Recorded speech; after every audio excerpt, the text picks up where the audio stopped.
that you had a paradigm shift. A paradigm is the lens through which we see everything in our life, right?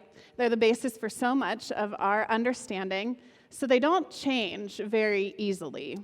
A significant change or experience in our life has to occur in order for our paradigm to shift.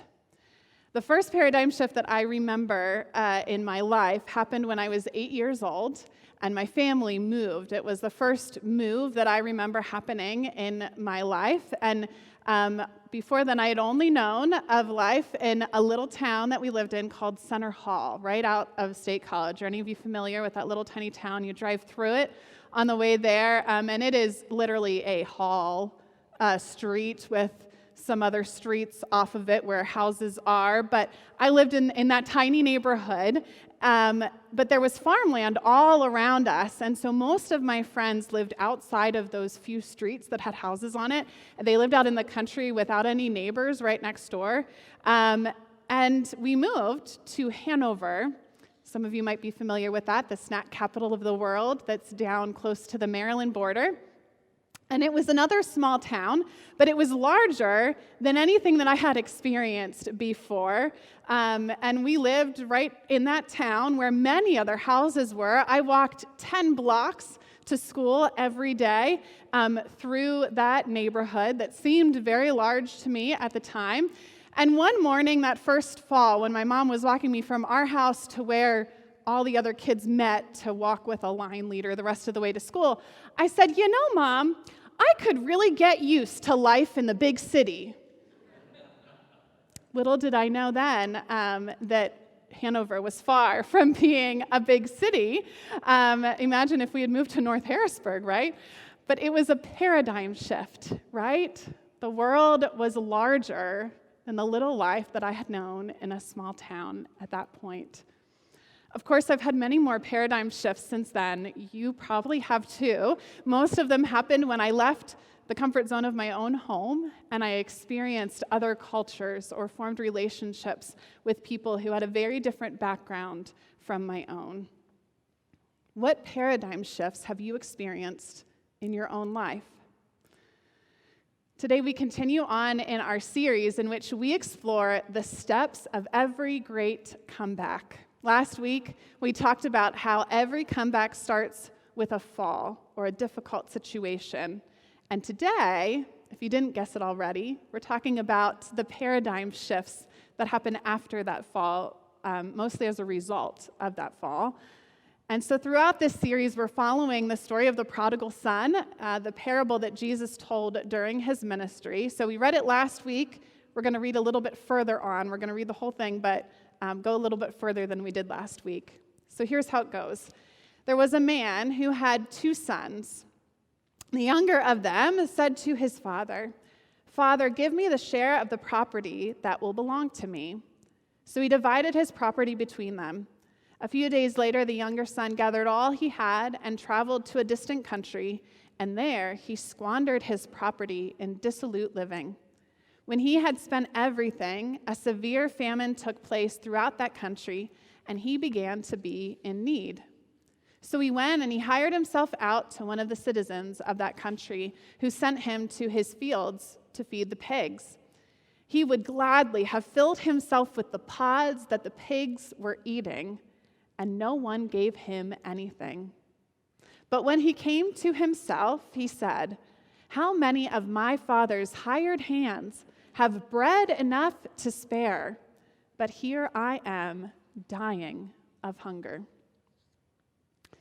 This younger son was experiencing a paradigm shift. Now, we don't know the context of this story, and it is a story. It isn't something that really happened. It was a story that Jesus told.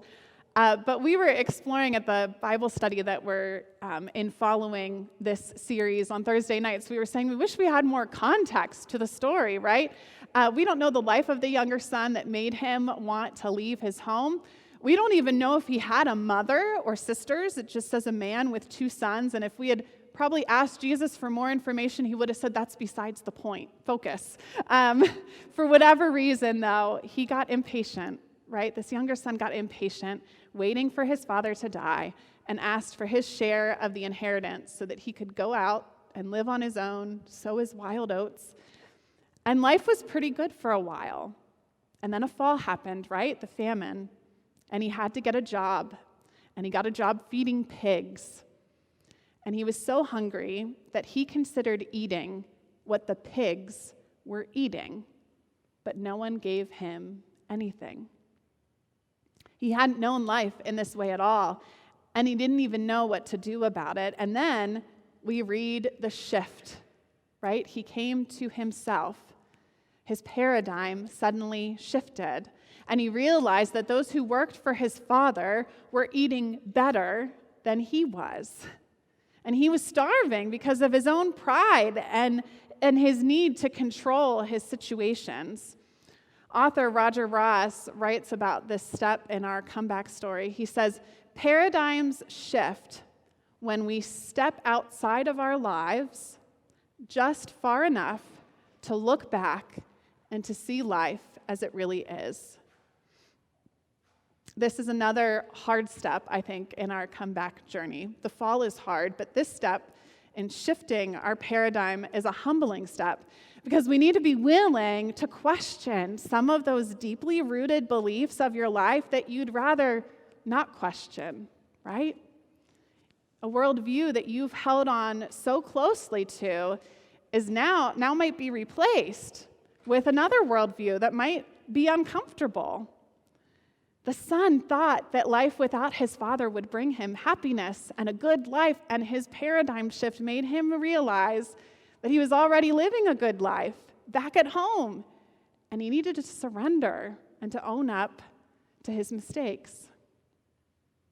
I wonder, are there places in your own life where you need to surrender and to own up to your own mistakes, or to realize that maybe your judgment or perception is off a little bit? Years after this parable was told, there was a man named Saul who had a paradigm shift. Some of you may know this story.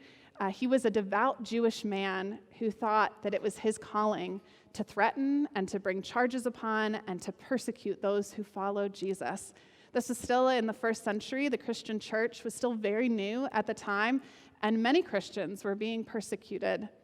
And as Saul was delivering letters with names of people that he would try to bring charges up on to be arrested, on the road to that place, he was struck by a flash of light, and it knocked him to the ground. And here's what happened. He fell to the ground, and he heard a voice saying to him, "Saul, Saul, why do you persecute me?" He asked, "Who are you, Lord?" The reply came, "I am Jesus, whom you are persecuting. But get up and enter the city, and you will be told what you are to do." The men who were traveling with him stood speechless because they heard the voice but saw no one. Saul got up from the ground, and though his eyes were open, he could see nothing. So they led him by the hand and brought him into Damascus. And for 3 days he was without sight and neither ate nor drank. And so meanwhile, there's this other disciple named Ananias who comes into the story, and God comes to him in a vision, and God instructs him to go and to meet Saul and to lay hands on him so that he can get his sight back. And Ananias thinks that God is crazy for asking him to do this, right? He reminds God, this guy persecutes Christians, he kills them. Why are you asking me to do this? But God is persistent. So Ananias trusts, and he goes, and this is what happens. Ananias went and entered the house, and he laid his hands on Saul, and he said, "Brother Saul, the Lord Jesus, who appeared to you on your way here, has sent me so that you may regain your sight and be filled with the Holy Spirit." And immediately, something like scales fell from his eyes, and his sight was restored. Then he got up and was baptized, and after taking some food, he regained his strength. Saul had to come to himself. He had this complete paradigm shift, and he realized that his long-held beliefs might not be completely the truth. And persecuting Christians certainly wasn't the way that he was meant to live. And he did this complete 180, became baptized, and what's more, Saul, who we mostly know as Paul, went on to plant all of these churches, spending his life dedicated to that, and his letters to those churches make up a large part of our New Testament today. So I want to ask you again, what paradigms in your life need to shift? Last week we talked about how whenever a fall happens, it's good for us to listen to our emotions, to what we're feeling, and to find out what they might be saying about ourselves or about our relationship to God and to others. And so I invited you to try a practice this past week of ending each day by thinking through, maybe journaling the feelings that you experience throughout the day and asking God to help you discover what your feelings are saying about yourself. And this week, I'm going to invite you to something a little different, a practice that might be even more difficult than listening to your feelings. It's a practice of solitude and stillness. I think it's difficult because for some of us, solitude and stillness means being alone with God and away from others. And it's something that Jesus practiced quite a bit. But in our own hurried and busy world, we really don't take time to be still. But when we look all throughout Jesus' life, we find that he did many things, and he was many things to many people. But he was never busy. He was never in a hurry. You can read all throughout the Gospels, and you'll never find Jesus busy or in a hurry to get somewhere. He was fine with just moving slowly. And sometimes our hurriedness in life can cause us to fall, can cause a crash to happen. And God is longing for us to come back from that. During our series, we are sharing comeback stories from our own community. And if you have a comeback story, it doesn't need to be big, that you want to share, let me know. But today, we have Nick Soliday here to share his testimony with us.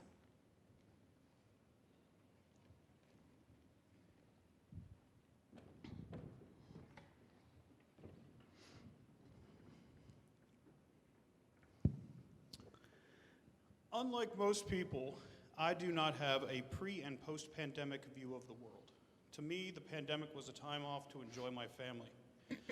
My son was born a month before everything was shut down, and I got to have an extended paternity leave that I did not get to have when my daughter was born. I was told I had to use vacation days for her birth. Then after everything started up to open up again, I went back to work in my workplace. I could not work from home at my current job, and I began to miss my family a bit. But they were all healthy, so it didn't bother me. Then, after the shutdown, was my pre and post. This is that story. So my wife's birthday is November 16th. My son was 1 at the time, and I went to Giant to purchase a cake for her last minute.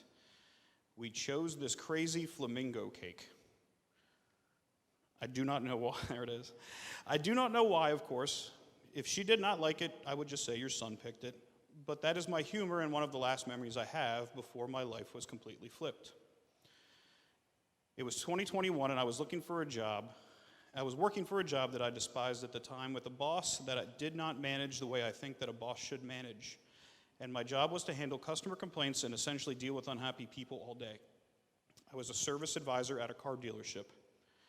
You did not talk to me unless there was an issue with your car or you thought there was going to be an issue with your car, and I was about to tell you the worst news of your week.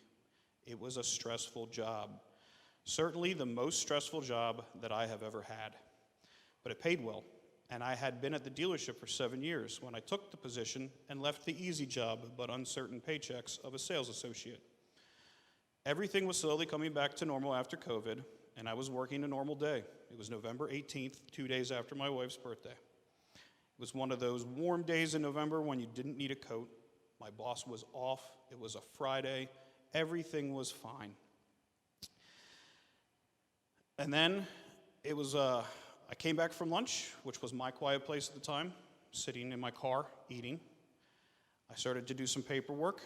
I printed it off, walked from my desk to the printer, turned to my left, and boom, I couldn't stand. I propped my arms on my desk and just said, "Kelsey," who was my coworker, "I am dizzy."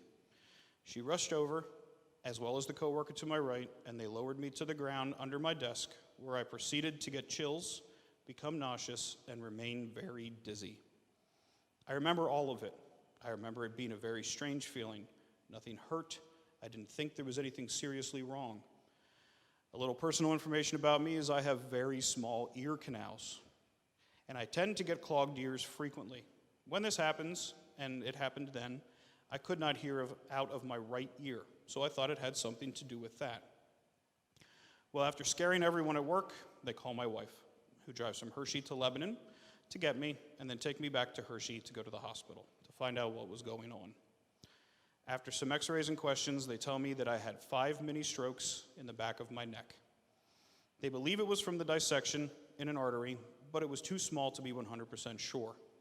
One neurology resident even went as far as saying that radiology thinks you have one, but they just look at pictures all day. They do not practice medicine. So they admit me and watch me for 4 days. Nothing happens. Everything seems fine. I get told I have to be off work for a week, but I can go home. So I come home, and everything goes back to normal.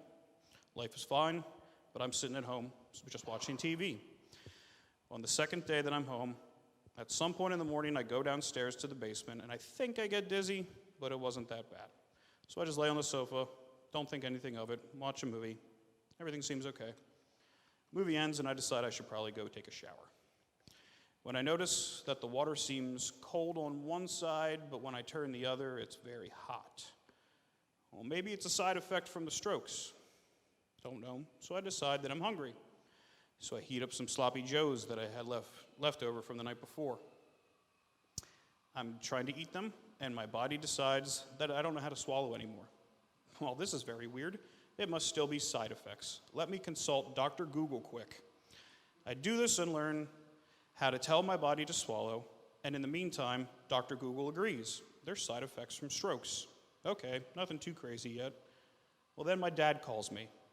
Now, this is the first time I have talked all day, and I remember it starting off normal, and then by the end of the conversation, I was pretty much talking only in falsetto. My normal voice just wasn't working right, but hey, I felt fine. So then it was 4 o'clock. I'm heating up some leftover pizza, because I eat when I'm working at home. And my wife calls me.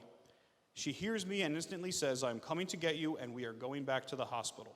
I, of course, fight it and say I'm fine. Dr. Google says it's all side effects. We don't have to worry about it. She doesn't listen, of course. 8 minutes later, and I am begging her to bring the warm pizza to the hospital. She agrees, and I eat it on the way. We get to the hospital and meet some new doctors and some of the same ones that were there for my previous visit. And they can now 100% confirm that I do in fact have a tear in an artery in the back of my neck and have now had 7 total strokes. So Dr. Google wasn't wrong. What it failed to tell me was that I had 2 more that morning. I spent the next week in the ICU, where you get a nurse to check on you once an hour. It was a lonely week. Since COVID regulations still had visitors limited, my wife came, my parents came, and Pastor George came. That was it. I would make jokes with everyone because that is how I tend to deal with emotional things, and because I knew that I was probably one of the more mild cases of people in the ICU, so those nurses were not used to being around a whole lot of cheer on a daily basis. I tried to remain positive, but there were some very tough times during that week that really got to me. I think that is because there was not an answer to any of it. As far as every doctor I had could tell, I was a healthy 36-year-old. I did not have blood clots in my legs, high blood pressure, high cholesterol, diabetes, issue with my heart, nothing. I was not told to stop eating fast food. I was not told to stop drinking energy drinks. I was not told to stop doing anything that I was currently doing. They chalked it up to too fast a turn, and I tore an artery. I spent Thanksgiving that year watching a Harry Potter marathon, but was finally able to leave. And this time they prescribed me a blood thinner. I left on a Saturday after Thanksgiving and was able to attend my family's Thanksgiving dinner with the extended family, and it was like normal. I could eat, have fun, talk. I was just very slow. I was then off for the next 3 months. My employer agreed to pay my insurance while I wasn't working, and I got disability while I was off. during the week between Christmas and New Year's, I decided that maybe I should find a job that works from home. One of the good things, in my opinion, that came from the pandemic. And it was more jobs were being remote, so I figured I had a good chance. I was currently on the leadership council here, so I knew that we were looking for a director of communications. So I emailed Pastor George, and he said we would talk about it when he gets back from Washington, D.C. after New Year's. Well, after a bunch of back and forth and how to figure out how to tell my current employer, who's been pretty great to me during this 3 months, I decided I would take the offer. And it was great on one side because I could work from home, supposedly. But it did mean that I would take a pay decrease because, like I mentioned prior, the pay as a service advisor was the only good things about the job. So that's how I got to be here in my current position at this amazing community. Sure, I was already a disciple and on the leadership council, but I did not feel like I was doing as much for the church as I currently do, especially after all the staff member transitions that took place just a few short months after I started. What this job has given me is trust. To this day, there is still not an answer as to why it happened. Every doctor I have seen in the last 3 years has said they don't even have statistics on my age group for stroke patients. All of them have said they're using statistics from 70 plus older people. The only thing that has not come back is I still have no feeling of temperature or pain on the entire left side of my body. And according to my neurologist, that will never come back. If it was going to, it would have no more than a year after it happened. So now I just tell my son that I'm a superhero, but not as cool as Hulk. So I have to trust that it is not going to happen again, and that it happened for a reason. Not many people knew that I was unsuccessfully trying to get a different job. I had applied to numerous different positions in numerous different industries, but I believe once you are in the car dealership world, there is a stigma. And after you're either there for life or you're selling something for commission for life. And that is not something I ever wanted to do. So I'm just trusting that this was all a plan to help me get out of a job that I did not want anymore, to get me to spend much more quality time with my family, and to do things that my past job did not allot time for. Now, there are some days and some situations that get me worried it might happen again. And now every time I get dizzy, my first thought, is this a stroke? But for 95% of the time, I am just trusting that I am doing what I am supposed to do, and if I keep trusting, it will not happen again. Thank you.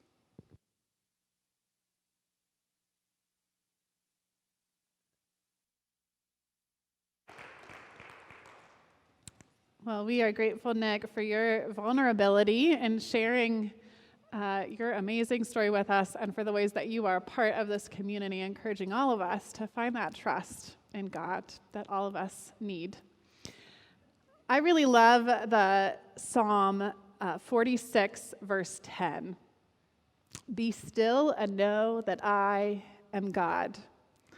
During our Bible study on Thursday night, someone looked up Psalm 46:10 using the New American Standard Version translation of the Bible, and it reads this way: cease striving and know that I am God. Cease striving and know that I am God. That changes perspective, right? What might it take for you to stop striving, to stop being busy, and to be still? And what might God teach you in that process? So this week, I invite you, as I said before, to try practicing solitude and stillness. And this is a template that you can use if you choose. You're welcome to write it down. But I invite you to set aside some alone time in a quiet place. I'll be the first to tell you that this is difficult in my own life with young kids who need my attention. So maybe the only quiet alone time that you might have is in the shower or in the minutes after the kids go to bed before you collapse yourself because you're so exhausted. I get it. But I encourage you to find that snippet of time. And after that, finding a comfortable position to take some deep breaths. And then to release your worries or your concerns. If journaling helps you, maybe you want to do that to get your worries and your concerns out on paper. But then as much as possible after that, to try and to listen to what either your spirit or what God is trying to say to you, or what God is trying to say through you. And then to receive that. Now, if you're easily distracted like I am, when I try to be quiet, my mind still runs in a million different directions, right? And so it might help, this Psalm 46:10, to say that to yourself. Be still and know that I am God, or stop striving and know that I am God. Maybe if you just say that over and over, that can help to concentrate your mind, to get your mind to concentrate.